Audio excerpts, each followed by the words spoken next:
Hey everyone, in this video, I'm going to show you on how you can complete your OKX Level 2 verification, step by step.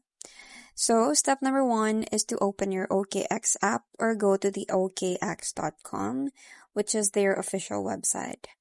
And then you just have to log in with your account credentials. Now, once you're in, you just have to hover over to your profile icon, which is usually at the top right, and click on the verification.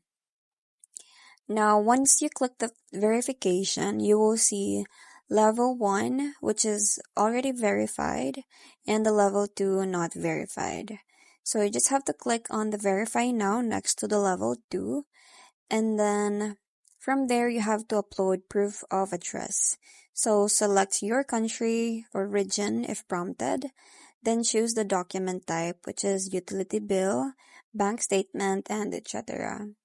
And also upload a clear image of PDF of your document and confirm that your name and address exactly match your level 1 verification.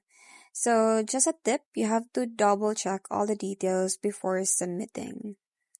Now after uploading, you just have to click on submit and the status will show under review. So the approval usually takes 1 to 2 business days, but sometimes faster. So once approved, your status will update to level 2, verified, and you will also receive an email notification. So that's pretty much it. I hope you find this video helpful. Thank you for watching, and I'll see you in my next one. Bye!